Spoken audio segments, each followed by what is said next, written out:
एक पूरी अवधि समाप्त होने जा रही है। विपक्ष के नेता की अपना भूमिका होती है, अपनी मान्यता और उनका अपना योगदान होता है, वो बिल्कुल आईना की तरह वो रिफ्लेक्ट करता है। लेकिन इस प्रदेश के अंदर में ये चीज़ें कॉमन हो गई है, किसी को इस बात की चिंता नहीं है। राज्य में कोई पक्ष रहे विपक्ष रहे ना रहे कोई फर्क नहीं पड़ता है। तो ये एक व्यवस्था बनी हुई है जो व्यवस्था स्वीकार्य नहीं है, लेकिन चूंकि जो सत्तासीन लोग हैं वो इस व्यवस्था को चलाना चाहते हैं। रघुवर दास को उड़ीसा का राज्यपाल बनाया गया। मैं अपनी ओर से बधाई दिया उनको और एक नई जिम्मेदारी भारत सरकार से उन्हें प्राप्त हुई है।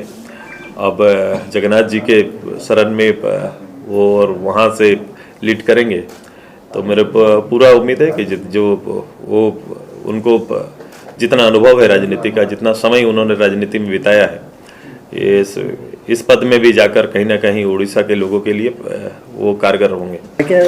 मेरी जो जन्मभूमि और कर्मभूमि यह पूरा झारखंड ही रहा है। मैं यही पैदा हुआ, यही मेरी शिक्षा हुई, फिर यही विभिन्न पदों पर रहा, तो मेरा झारखंड के प्रति दर्द है। और जो हमारा नेतृत्व है जिसमें अभी हम शामिल हो रहे हैं, सर के नेतृत्व में माननीय सुदेश महतो सर, इनका विजन और इस पार्टी का विजन जो सामाजिक न्याय की ओर इंगित करता है और सामाजिक न्याय को आगे बढ़ाता है, तो हम उस समीकरण में अपने आप को महसूस करते हैं कि हमको इस फील्ड में कुछ करना चाहिए। आगे का जो दायित्व हमें मिलेगा, इनके मार्गदर्शन में हम उस सामाजिक काम को पूरा करेंगे।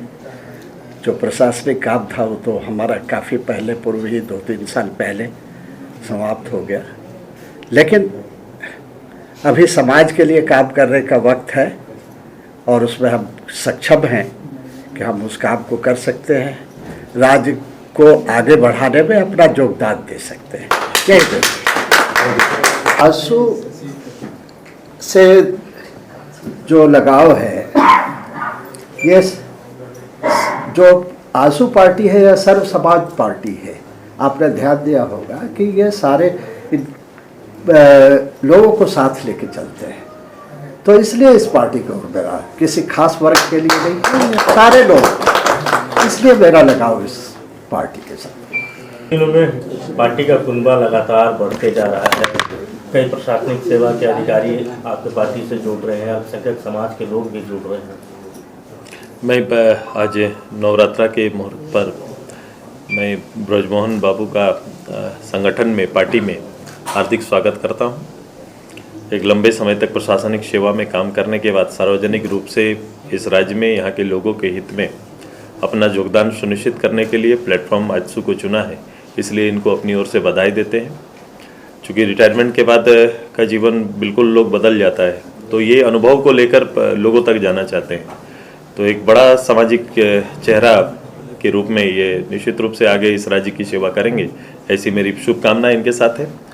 और ये लगातार काम चल रहा है हमारा। हमने पहले भी कहा था कि अब ये सोशल इंजीनियरिंग का जो हमारा काम है, जो हमने सामाजिक न्याय का नारा दिया है, ये डिस्प्ले भी होगा। मैंने इसीलिए महाधिवेशन के ये विषयों को जिस रूप से रखा, मैंने उसमें भागीदारी के विषय को भी रखा था। हम लगातार राज्य के अंदर में जातीय जनगणना और उनकी भागीदारी सुनिश्चित करने के लिए कोई वर्ग छूटे नहीं, कोई मुख्यधारा में आने के लिए जिनके जिस पक्ष में पहल होनी चाहिए उनके पक्ष में पहल होने से वंचित न रह जाए, इन सारी चीज़ों का ख्याल करते हुए हम सभी लोग अभी होमवर्क कर रहे हैं कि जो सामाजिक चेहरा होगा, जिस रूप से समाज का प्रतिनिधित्व आना चाहिए, वो आपको दिखेगा। मैं फाइनल टीम जो हमारी बन के उभरेगी, जिन जिन बातों को मैंने कहा है, बिल्कुल उसी स्वरूप में हमारा आने वाला पूरा पार्टी का फीचर्स जो आएगा वो दिखाई देगा आपको। सुदेश जी, आप क्या ये मान रहे हैं कि महाधिवेशन के बाद एक क्लास जो है, इंटेलेक्चुअल क्लास जो है, वो आपकी पार्टी की तरफ उसके विचार बदल रहे हैं, वे आ रहे हैं, पार्टी ज्वाइन कर रहे हैं? क्या आपको लगता है कि इस स्तर पर? मैं ये समझता हूँ राज्य के अंदर में, पता नहीं लोगों की मान्यता क्या है, मैंने इसीलिए डिक्लेयर किया है ना, राज्य के अंदर में केवल सीटों की संख्या बढ़े और सीटों की संख्या के आधार पर विधान परिषद का भी गठन हो, ये हमारा लक्ष्य है और मैं इस राज्य के लिए आवश्यक समझ रहा हूँ। तो राज्य में काम करने के लिए केवल एक पॉलिटिकल अनुभव का ही होना या पॉलिटिकल वोट के चुनाव से जीत के आने वाला ही व्यक्ति सक्षम होगा और उन्हीं से नेतृत्व होगा, ऐसा वो नहीं है। इसलिए ज़्यादा जरूरी है कि अलग अलग सेक्टर में काम करने वाले, सेवा देने वाले, योगदान देने वाले भी समाज के बारे में बेहतर सोचते हैं। एक अच्छा अनुभव के साथ भी लोग आगे जा सकते हैं। तो इस राज्य की आवश्यकता है कि बौद्धिक रूप से या फिर भी प्रैक्टिकली लंबे समय तक किसी क्षेत्र में सेवा करने वाले लोग भी इस राज्य का नेतृत्व दे सके, इसलिए वो आवश्यक है और मैंने उसको बल दिया है। दादा, 2-3 पॉलिटिकल डेवलप